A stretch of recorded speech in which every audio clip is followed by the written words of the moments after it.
What's going on, people? We are Tottenham TV here. Another weekend done, another victory under the belt for Jose Mourinho. A great performance to bounce back from the disappointment of Old Trafford. Absolutely sensational performance from everyone, to be honest, in a 5-0 win against Burnley at the Tottenham Hotspur Stadium. This is our player ratings, and let's get straight into it. First off, we are going to Paulo Gazzaniga. We gave him a 6. Apart from a save in the first half from Chris Wood, it was a very, very quiet afternoon for Paulo. That's why we gave him a 6. So I think he made about one save the whole day, and didn't have much else to do. So Gazza, we gave him a 6. Moving on to Serge Aurier, we also gave him a 6. I thought Serge was getting up and down all night long. He had a good game, to be fair.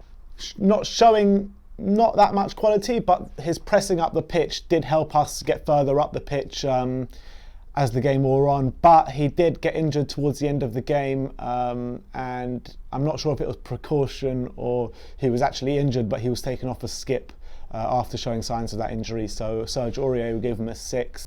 Moving on to Toby Alderweireld, we gave him an 8. I thought it was the usual calm, composed performance from Toby. Nothing got past him pretty much the whole game, and a big reason why we kept a clean sheet for the first time in a very long time. So Toby Alderweireld, we gave him an 8. Moving on to Davinson Sanchez, we gave him an 8. Another calm and composed display from Davinson Sanchez. He did header off the line at one stage, so he gets marks up for that, but all in all, nothing got past the Spurs defence all day long. So Davinson Sanchez, we gave him an 8. Moving on to Jan Vertonghen, a very versatile display from Jan Vertonghen, and we gave him an 8.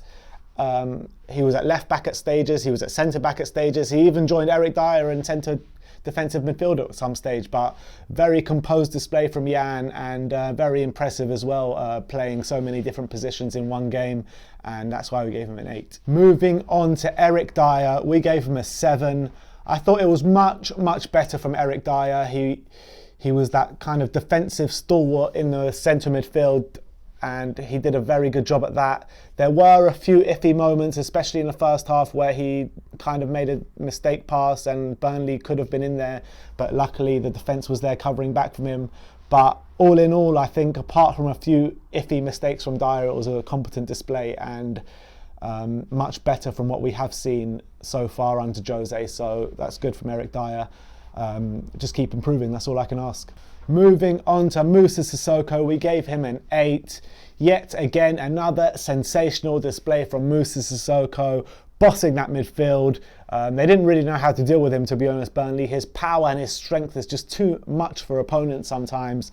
He could have got a goal in the first half, it struck the post, but he made no mistake in the second half, sealing off the 5-0 win with a lovely move and a lovely finish into the bottom corner. He actually started the move with an excellent run and played a 1-2, and then he found himself in the box 1-1 with the keeper and made no mistake with the finish. So Moussa Sissoko, we give you an 8.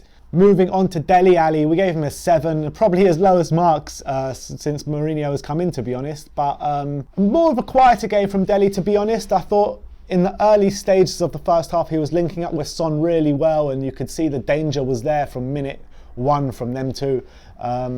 He did get 2 assists, albeit, look, you know, we're talking about Dele Alli putting in a quiet performance, but he's still getting 2 assists. So that just shows you how important this guy is to the team at the moment. He's the centre of pretty much everything that's happening with us at the moment. So Dele Alli, we give you a 7, which brings us on to Heung-min Son. We gave him a 10. Absolutely disgustingly good display from Heung-min Son. From the first minute of the game, you could see he was absolutely terrorising the Burnley defence. That left-hand side, their right back is going to have nightmares of him pretty much for the next couple of weeks. He absolutely tore him a new one, scoring a goal, getting an assist. But let's talk about that goal for a second. What a goal. You know, he picks up the ball just outside our area, and that's it, he's off. He beats every single Burnley player in his way. I think he actually directly went past around 4 or 5 players. It was a bit like road running, you know, every time he went past someone I had in my head, Mimi. It was just, what a goal. I haven't seen a goal like it, to be honest. You know, it reminds me a bit of David Ginola against Barnsley in '99. I didn't want to mention this, but Thierry Henry against us for the Scum back in the day. But I think this one trumps the lot, to be honest. You know, the distance this guy ran was absolutely insane, and the speed to get past all those players and the composure at the end after, you know, trying so hard to get past all these players is just second to none. So Sonny gets a big fat 10 from us. What a performance from Sonny boy. That brings us on to Lucas Moura. Much better from Lucas Moura as well. From the Manchester United game, I felt that he was always causing Burnley problems. He was getting into good spaces, pressing high up the pitch.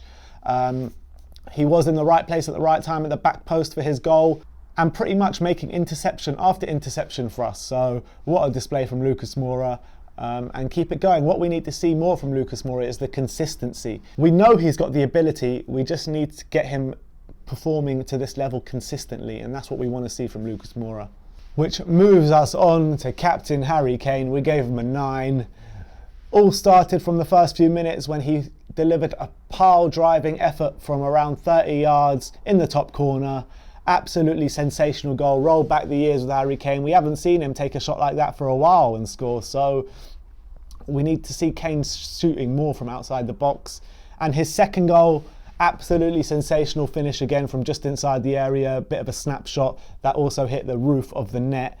But apart from that, Kane was a focal point up there pretty much all day long, backing in the defenders, making himself a nuisance, and also dropping back into that centre midfield position and playing some nice passes. So Harry Kane, absolutely sensational performance, and that's why we gave him a 9. Which moves us on to Jose Mourinho. We gave him a 9 as well. What can I say about Jose's team selection? It was pretty much spot on. Whatever the fans thought before the game, you can't argue with it, because we were at it from the first minute until the last minute. It was complete total domination as well. He brought on players like Troy Parrott, Ryan Sessegnon and Ollie Skip as well. A nice moment at the end of the game when he gives the ball to Troy Parrott to take home with him after completing his debut at 17 years old in a 5-0 win for Tottenham. Tactics was spot on. As you can see, as I said before, it's absolute total domination. And that's what we love to see. These are the home performances that we really want to see. And, you know, we need to turn this Tottenham Hotspur Stadium into a fortress. And that is a step in the right direction. But yeah, all in all, it was a brilliant day for Tottenham. Not only did we win 5-0, but Chelsea did lose. So that brings us closer to the top 4. Man City as well lost to Man United. Which I'm undecided if that's good or bad for us. But yeah, there you have it. That's our player ratings. We fly out to Munich tomorrow, so catch out all the content revolving that game. Like, subscribe and comment. And as always, come on you Spurs.